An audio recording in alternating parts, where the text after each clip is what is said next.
আল্লাহর কাছে প্রিয় হওয়ার জন্য আমরা সবাই চেষ্টা চালাই।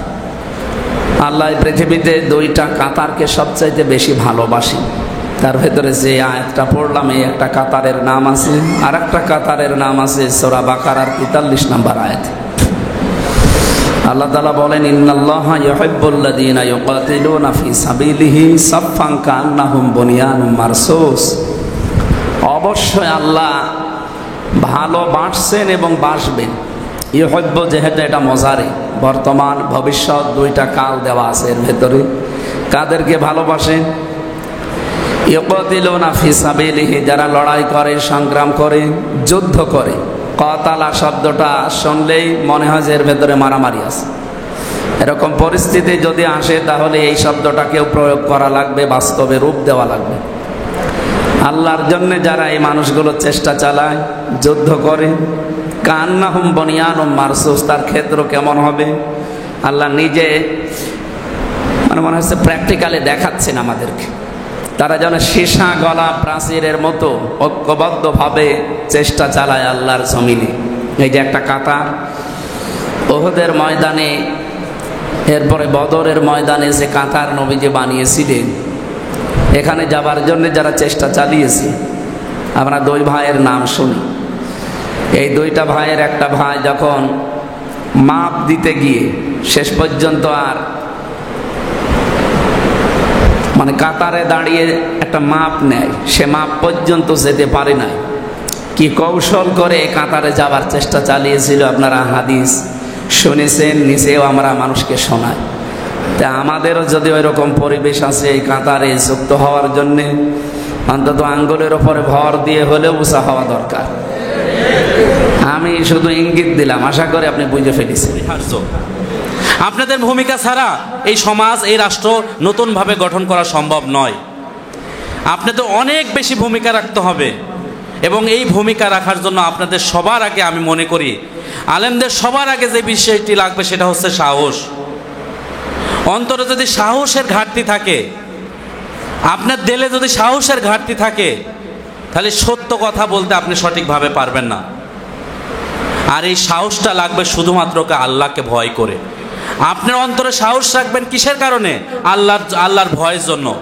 আপনি সত্য কথা বলবেন, কোরআনের কথা বলবেন, ন্যায়ের কথা বলবেন কিসের কারণে? আপনি আল্লাহকে ভয় করেন। আপনি দিনের একজন খাদেম, আপনারা এখানে সবাই দায়ী আল্লাহ, দায়ীর কাজ করেন। আপনাদের মর্যাদা বর্ণনা করলে শেষ করা যাবে না। অনেক মর্যাদা আপনাদেরকে আল্লাহ তাআলা দিয়েছেন। সেই মর্যাদার অধিকারী হয়ে, সেই মর্যাদা ধারণ করে, সেই মর্যাদাকে অক্ষুণ্ণ রেখে আমরা যেন আমাদের দায়িত্ব যথাযথভাবে পালন করতে পারি। এজন্য আপনারা যেই জায়গাগুলোতে আছেন, সেই মসজিদগুলোতে, এই এক একটি মসজিদকে আমাদের দাওয়া সেন্টার হিসেবে, এক একটা মসজিদকে আমাদেরকে দাওয়াতের কেন্দ্রবিন্দু বানাইতে হবে। পারবো না ইনশাল্লাহ আমরা? আমাদের মসজিদগুলোতে, আমাদের মসজিদে যারা নামাজি, আমাদের মসজিদে যারা মুসল্লি, আমার মসজিদের মুসল্লিরা হবে এক একটা খাঁটি সাচ্চা ইমানদার মুসলমান। আমার মসজিদের মুসলমানদেরকে, আমার মসজিদের যারা মুসল্লি, তাদেরকে সত্য জানানো, তাদেরকে সত্য বোঝানো, তাদেরকে সত্য অনুযায়ী তাদের জীবন পরিচালনা করার এই যে উদ্বুদ্ধকরণ কথা, এই উদ্বুদ্ধকরণের কাজের দায়িত্ব আপনার উপরে। এই দায়িত্ব আপনাকে হক আদায় করে পালন করতে হবে। এই দায়িত্ব পালনের জন্যই আল্লাহ তাআলা আপনাকে পৃথিবীতে পাঠিয়েছেন। আল্লাহ তাআলা কোরআনে বলেছেন, ইন্নী জাইলু ফিল আরদি খলিফা। আল্লাহ তাআলা আপনাকে প্রতিনিধি হিসেবে, তার পক্ষ থেকে রিপ্রেজেন্টেটিভ হিসেবে পাঠিয়েছেন। আর এই রিপ্রেজেন্টেটিভের দায়িত্ব এভরিথিং, সবাই, সকল মানুষ এই দায়িত্ব নিয়ে পৃথিবীতে এসেছে। আর এই দায়িত্বর মধ্যে আপনারা যারা ইমাম, মুয়াজ্জিম, আপনারা যারা আলেম, আপনাদের জন্য একদম পুরো খাস করা হয়েছে। কারণ আপনারা কোরআন জানেন, আপনারা হাদিস জানেন, আপনারা ইসলাম জানেন, আপনারা সত্য জানেন। এই সত্যকে মানুষের কাছে উপস্থাপন করতে হবে সাহসের সাথে। এজন্য আমি আপনাদেরকে এই আহ্বানটুকু রাখতে চাই যে আপনারা যেই জায়গায় আপনারা খেদমত করতেছেন, এই জায়গাটাকে আপনাকে আপনার দাওয়ার কেন্দ্রবিন্দু মনে করেন। আপনি আর বাহিরের জায়গাগুলো আপনি নিয়ে চিন্তা করার দরকার নেই। আপনার যে কাজের আপনার যে পরিধি, সেই পরিধি নিয়ে আপনি চিন্তা করতে হবে। আপনারা যদি এভাবে মহল্লায়, প্রতিটা ইউনিটে, প্রতিটা ওয়ার্ডে, প্রতিটা ইউনিয়নে, যেই মসজিদগুলোতে, প্রত্যেকটা পুরো পুরো এই কুষ্টিয়া সদর 3 আসন, কুষ্টিয়া সদর 3 আসন, এই 3 আসন আপনাদের মধ্যে নিহিত। আপনারা যদি সবাইকে আলাদা আলাদা ভাগ করেন, আপনাদের মধ্যেই পুরো কুষ্টিয়া 3 আসন। তাহলে আপনারা যদি এই জায়গাতে আপনারা একটা ওয়েল প্ল্যান করে, আপনার কাজটা অবশ্যই পরিকল্পনা মাফিক হতে হবে। আপনার কাজ অ্যাজ ইউজুয়াল হইলে হবে না। আপনি সাধারণ মানুষ না, আমি বলেছি। আপনাকে আল্লাহ তাআলা এই জায়গায় নির্ধারণ করেছে, এই জায়গায় আপনি নির্ধারিত একজন মানুষ, এই জায়গার জন্য আপনি দায়িত্বপ্রাপ্ত একজন মানুষ, আপনি একজন দায়ী আল্লাহ। সেই জায়গায় আপনার কাজগুলো অ্যাজ ইউজুয়াল অন্য সাধারণ মানুষের মতো হলে হবে না। আপনাকে প্ল্যান ওয়াইজ কাজ করতে হবে, পরিকল্পনা করতে হবে।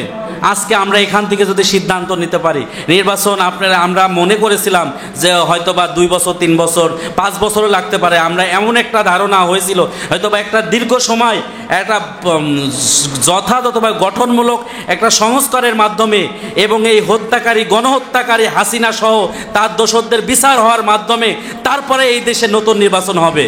কিন্তু আমরা সেই পরিবেশ হয়তোবা বেশি দিন পাবো না।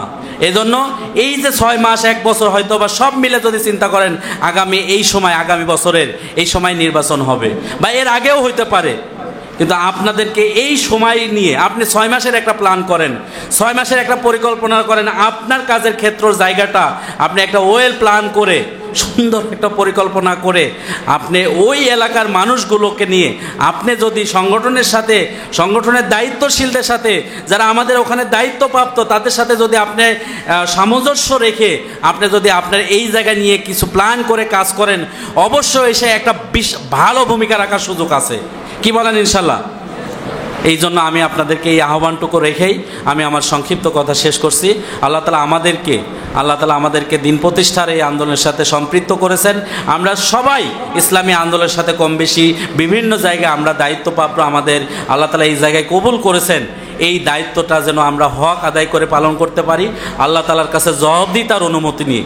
শুধুমাত্র আমার রবের কাছে আমি কাল কিয়ামতের দিন যখন দাঁড়াবো, এই অনুভূতি আমাদের সকল অবস্থায় আমাদেরকে রাখতে হবে। আমার রবের কাছে যখন আমি দাঁড়াবো কাল কিয়ামতের দিন, তখন আমি যেন একজন আল্লাহর কাছে সন্তুষ্ট উপযোগী বান্দা হিসেবে আল্লাহর কাছে নিজেকে উপস্থাপন করতে পারি। আল্লাহ তাআলা আমি সহ আমাদের সবাইকে সেই তৌফিক দান করুক। আসসালামু আলাইকুম ওয়া রাহমাতুল্লাহি ওয়া বারাকাতুহু।